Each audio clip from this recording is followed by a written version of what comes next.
pasando? ¿Qué buscan las organizaciones de la diversidad sexual? Pues hoy vamos a tener estas y muchas más respuestas porque nos acompaña en este programa Jorge López, quien es director ejecutivo de la Organización de Apoyo a una Sexualidad Integral frente al SIDA, más conocida como OASIS. Bienvenido. Muchísimas gracias. Muchas gracias por el tiempo. Realmente este es un tema que para nosotros es muy importante. Precisamente acabamos de celebrar nuestro desfile de la diversidad sexual e identidad de género hace unos días, en donde estamos propugnando por iguales derechos ante la sociedad, y esta noticia que hemos recibido desde Estados Unidos para nosotros es fantástica. ¿Cómo notan ustedes el avance de las propuestas que se hacen en los distintos países? Pues precisamente yo lo que he comentado mucho es que el derecho a tener una familia y formarla libremente es un derecho humano que está garantizado por la Declaración Universal de los Derechos Humanos, y también la Constitución de la República de Guatemala nos garantiza ese mismo derecho. A través de los años, desde los años 90, hemos visto avances en diferentes países del mundo, en donde si es cierto que no se ha logrado un matrimonio homosexual desde el principio, sí ha habido formas legales de poder constituir la familia y poder tener acceso a esos derechos que todas las personas los tienen. En Guatemala no hemos avanzado absolutamente nada en eso, e incluso yo creo que hemos retrocedido bastante, porque la igualdad que garantiza la Constitución de la República de Guatemala en el artículo 4 a nosotros no nos está sirviendo mucho.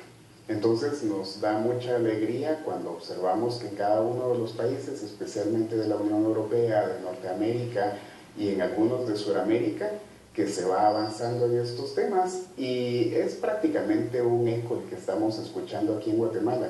Yo recuerdo que en un conversatorio que participé en el Colegio de Abogados y Notarios de aquí de Guatemala, alguien me hizo una pregunta que qué pensaba yo acerca del matrimonio homosexual, y yo les respondí que tarde o temprano eso va a ser también posible aquí en Guatemala. La organización de ustedes, según me contaba, lleva más de 20 años de estar en Guatemala, pero ¿cómo ha sido este historial de la lucha de ustedes por lograr avances? Pues especialmente en los años 90 nosotros comenzamos a trabajar precisamente en la igualdad para todos los seres humanos, pero específicamente estábamos trabajando en la epidemia del SIDA, que en aquellos años nos afectaba mucho. De hecho, todavía nos sigue afectando, sin embargo, ya hemos logrado tratamientos, ya hemos logrado que el personal de salud vaya poco a poco comprendiendo que todas las personas tienen derecho a que se les traten con una igualdad. Ya durante los años, la siguiente época, con el cambio del siglo, que también hemos visto mayor apertura a nivel internacional, entonces fue cuando ya nos atrevimos a hablar un poco más francamente que nosotros lo que queríamos era igualdad de condiciones para todas las personas. También hemos encontrado muchas restricciones. Por ejemplo, cuando se aprobó el matrimonio homosexual en Canadá, en el año 2005 creo que ocurrió aquella situación, inmediatamente grupos religiosos de aquí de Guatemala avanzaron en el sentido de tratar de prevenir que nosotros pudiéramos tener acceso al matrimonio igualitario, e introdujeron una propuesta de ley, una iniciativa de ley al Congreso de la República, tratando de ratificar que el matrimonio era únicamente posible entre un hombre y una mujer, y esa situación ya lo dice completamente claro el Código Civil, ¿verdad? Entonces fue una situación que incluso hacia las comunidades de la diversidad sexual y de género nos trajo muerte, porque hubo grupos muy conservadores que comenzaron a matar a personas de la diversidad sexual, a gays, a mujeres trans, a lesbianas también, como formas de reprimirnos y callarnos para que no estuviéramos pidiendo lo que en ley nos corresponde.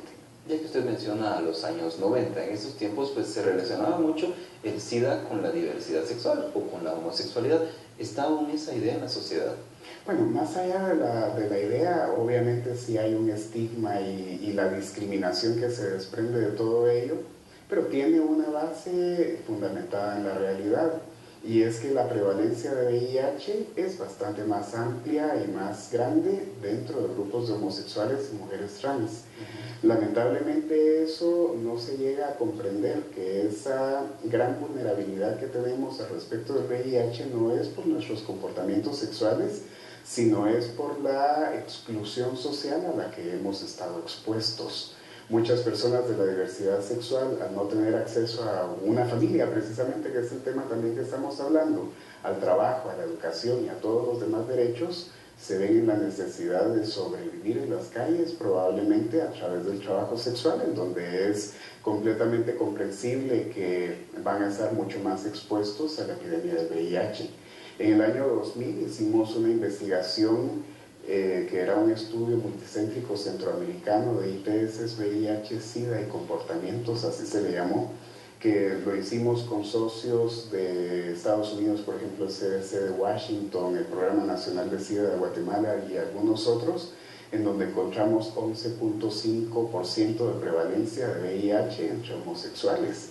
Y esa es una gran cantidad, pues, ¿verdad? Ya en los tiempos del Fondo Mundial, en el año 2005, hicimos otra investigación en donde llegamos a encontrar 18.3% entre homosexuales, mientras que en la población en general andaba por 0.23%, ¿verdad? O sea, y esa diferencia en porcentajes lo único que indica es la vulnerabilidad social a la que hemos estado expuestos. Gracias. Tenemos en pantalla pues, escenas de la marcha que se realizó hace 2 semanas. ¿En esta había peticiones específicas, Jorge? Sí, nosotros siempre tenemos, este desfile que nosotros hacemos cumplió 15 años en esta oportunidad, y las peticiones sociales que hacemos a la sociedad es precisamente que nos otorguen la igualdad. Pero la igualdad se puede alcanzar de 2 formas, de la vía legislativa, que en eso estamos completamente atrasados en Guatemala, porque incluso en un sondeo que hicimos, que fue realizado en el año 2013 entre diputados del Congreso de la República, se encontró que el 80 y algo % de diputados jamás aprobaría una ley para darnos la igualdad. Entonces, la otra vía que nosotros hemos elegido es ante la sociedad de Guatemala, que en los 23 años que tenemos de estar exigiendo iguales derechos y en estos últimos 15 que hemos realizado este desfile, hemos ido encontrando que la sociedad guatemalteca es mucho menos conservadora de lo que nuestras autoridades y los grupos religiosos pretenden hacerle creer a la sociedad. En el año 2000, que fue esta manifestación que la hicimos por primera vez, nuestro lema era por el respeto a la diversidad sexual, y 15 años después vamos sosteniendo más o menos nuestros mismos reclamos sociales. En esta oportunidad, pues nosotros estuvimos pidiéndole a la sociedad también que recapacitaran al respecto, que la corrupción gubernamental, que ha sido el tema por la crisis política en la que nos encontramos, también que se comprenda que nos afecta a nosotros y nosotras, porque precisamente esa corrupción que genera impunidad y que juntos se van sosteniendo un sistema de precariedad y desigualdades en el país, se alimentan de esas creencias de que los seres humanos podemos ser diferentes. Entonces el racismo, el machismo, el clasismo y por supuesto la homofobia, la lesbofobia, la transfobia, que tanto nos afectan a nosotros, sirven para sustentar esa misma situación en la sociedad, en donde mientras las personas están ocupadas de discriminar a personas indígenas, homosexuales o mujeres, las autoridades corruptas están haciendo lo suyo propio, pero para poder sacar beneficios para grupos muy específicos. Entonces esa corrupción que afecta, que miramos todos los días en la sociedad, también nos afecta directamente a los grupos de la diversidad sexual. Ya que menciona la sociedad, ¿cómo midieron ustedes los resultados y la aceptación o no aceptación de las personas en redes sociales, en medios de comunicación y en la propia calle? Nunca falta una persona homofóbica, incluso dentro de las mismas comunidades de la diversidad sexual y de género, que quisieran que no saliéramos a las calles. Y yo siempre he dicho que esta situación que nos ocurre a los grupos de la diversidad es similar a lo que les ha ocurrido a judíos durante el Holocausto, ¿verdad? O sea, ¿quién quería ser judío si se exponía a que los mataran o que les quitaran sus propiedades y demás? Lo mismo nos sucede a nosotros. Y a veces esa misma homofobia está metida dentro de las mismas personas de la diversidad sexual, quienes no se animan a dar ese paso. Entonces nuestro desfile de la diversidad sexual también tiene ese componente de lograr sobrellevar la misma homofobia internalizada de personas de la diversidad sexual para que se comprendan con personas con la misma normalidad y naturalidad que el resto de la sociedad. En general, las personas nos aceptan muy bien en las calles y precisamente yo me recuerdo que del año 2006 para atrás, nuestras manifestaciones eran con mucha carga de dolor y sentimientos precisamente porque estábamos protestando por tantas personas asesinadas y ejecutadas extrajudicialmente. Sin embargo, a partir del año 2007 nos hemos empeñado en hacer un desfile alegórico con carrozas y con mucha música y danzas y grupos haciendo coreografías, sintiéndonos muy felices de esa diversidad de la cual formamos parte. Entonces, la sociedad nos tiene que ir aceptando en la misma medida, ¿verdad? O sea, esta tarea de hacer el cambio social comprendemos que es un cambio a muy largo plazo, en donde las personas la primera vez que nos vieron se asustaron, la segunda se asustaron pero ya se interesaron y de ahí para adelante cuando dejamos de mostrarles nuestro dolor, que lo seguimos llevando en el corazón, nos dimos cuenta de que éramos mucho mejor aceptados.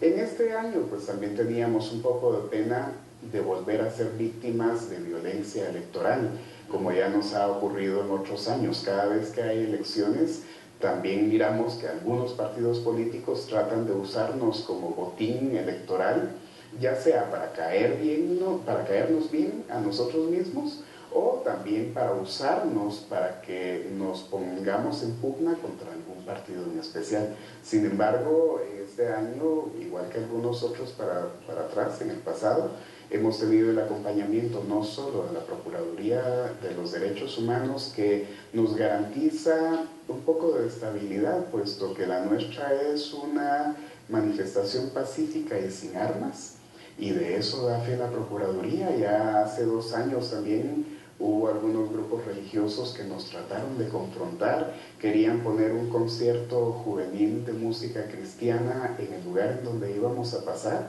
y logramos hacerles saber que nosotros también tenemos derecho de usar las calles, y con el auxilio de la Procuraduría de los Derechos Humanos logramos que no llegáramos a esa confrontación, porque lo único que nosotros y nosotras no quisiéramos es comportarnos violentamente, porque precisamente estamos celebrando el momento de romper el silencio y no queremos desde ningún tipo llegar a la confrontación social. Gracias, Jorge. En este momento vamos a ir a la pausa, pero volvemos de inmediato. Hay mucho que conocer, mucho de qué hablar aún sobre el matrimonio entre personas del mismo sexo, ya aprobado en otros países, pero ¿qué está pasando en Guatemala? Lo veremos después del corte.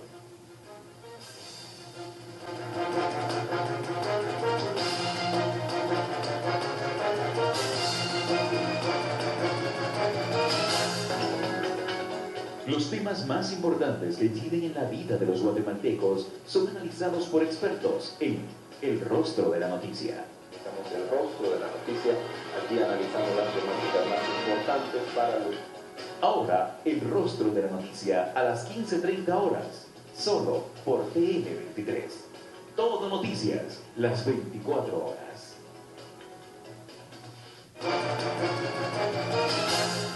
Continuamos en TN23 y en El Rostro de la Noticia, aquí donde diariamente les traemos temas importantes para la sociedad. Y ya lo hemos dicho, en Estados Unidos se aprobó el matrimonio entre personas del mismo sexo, muchos otros países también ya tienen avances, pero Guatemala, ¿en dónde está? Y las organizaciones que están haciendo. Pues hoy nos sigue acompañando Jorge López, quien es director ejecutivo de Oasis, y en la primera parte del programa usted reiteró la palabra igualdad. ¿Cuál es el concepto que se maneja sobre esta igualdad? ¿Qué es lo que busca? Bueno, el artículo 4 de la Constitución dice que todos los seres humanos nacemos libres e iguales en dignidad y derechos. Y esto está en completa consonancia con la Declaración Universal de Derechos Humanos. Sin embargo, ese mismo artículo 4 de la Constitución establece la igualdad únicamente entre hombres y mujeres, ¿verdad? Y esto es completamente comprensible si reflexionamos acerca de que el machismo es una situación que le ha hecho mucho daño a las mujeres para lograr acceder al bien común. Entonces, por eso yo comprendo perfectamente que se establezca esa igualdad entre hombres y mujeres. Sin embargo, ya la misma Corte Interamericana de Derechos Humanos se expresó en el sentido de decir que la igualdad de los seres humanos se refiere a la esencia de los seres humanos y no precisamente a todas esas características que a veces se habla de sexo y algunas otras que únicamente se mencionan como ejemplos de la igualdad, precisamente porque ha habido desigualdad alrededor del mundo. Entonces, la igualdad entre hombres y mujeres a la que se refiere la Constitución de la República es como una medida positiva para poder deshacer la desigualdad a la que las mujeres se han visto sometidas, pero no se ha logrado comprender en el país que todos los seres humanos exactamente somos libres e iguales en dignidad y derechos. Entonces, por ejemplo, en el artículo 47 de la misma Constitución, que se establece el matrimonio como una forma de protección económica, jurídica y social de la familia, inmediatamente se interpreta que ya que el matrimonio tradicionalmente ha sido visto como entre hombres y mujeres, que nosotros no deberíamos tener acceso a esa igualdad, ¿verdad? Entonces, lo que nosotros queremos que la sociedad comprenda, y por supuesto también los diputados, diputadas y todas las personas a nivel nacional e internacional, es que la igualdad es para todas las personas. Entonces, yo tengo derecho de casarme, pero no me voy a casar con quien yo no quiera casarme. El único que puede decidir con quién se casa soy yo mismo, ¿verdad? Entonces un diputado, el mismo presidente de la República no tiene ningún derecho a expresarse al respecto de con quién debo yo formar mi familia, porque la familia es mía, precisamente. Este matrimonio y conformación de una familia está llevando implícito en estos países en donde ya avanzó que también tengan niños, adopten niños. Sí, es que la igualdad se refiere a eso, ¿verdad? Y una familia, generalmente la misma Constitución habla algo de la procreación, ¿verdad? O sea, el fin de una familia, pues claro está que tiene que ver con las personas que se juntan para apoyarse, para quererse, para acompañarse.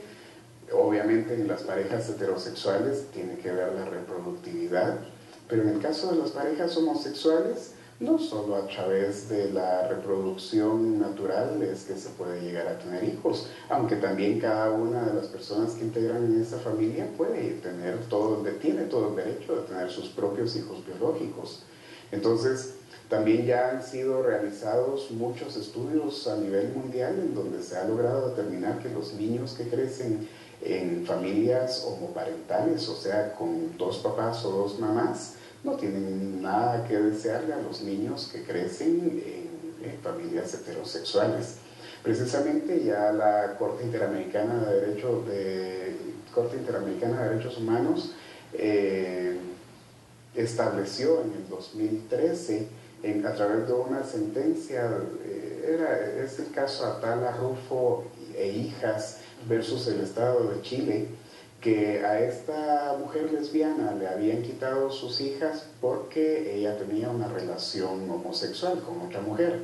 Y después de varios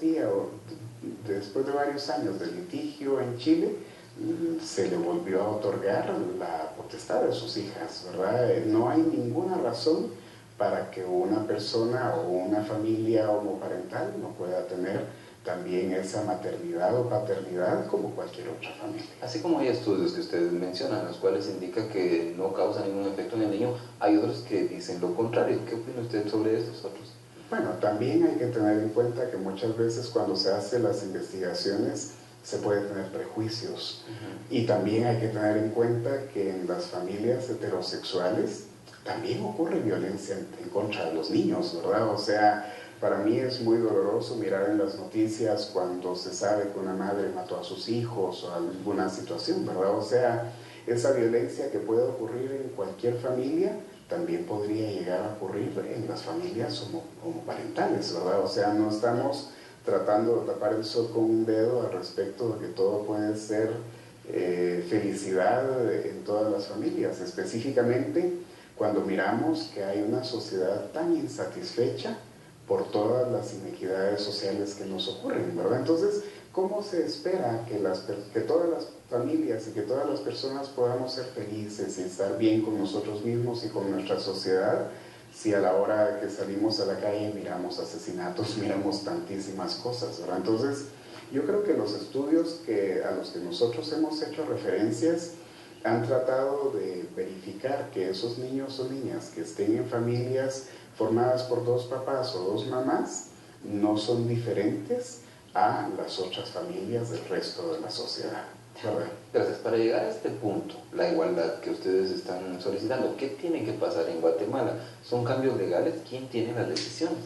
Yo creo que los cambios bueno, si nos fuéramos a la vía legislativa, sabemos que sería completamente iluso que en este momento esperáramos que los y las diputadas del Congreso fueran a aprobar una ley para beneficiar a un grupo que a lo mejor somos de unas 600,000 personas en el país, ¿verdad? Somos un grupo minoritario si miramos toda la sociedad. Yo creo que si quisiéramos realmente alcanzar esa igualdad, tendríamos que llegar a fallos como el de la Corte Suprema de Justicia de Estados Unidos, en donde fueron prohibidos todas aquellas restricciones que pudieran dificultar que las familias homosexuales pudieran unirse legalmente, ¿verdad? Porque ya existimos completamente en la práctica. Entonces yo estoy completamente claro de que en este momento la única vía podrían ser 2.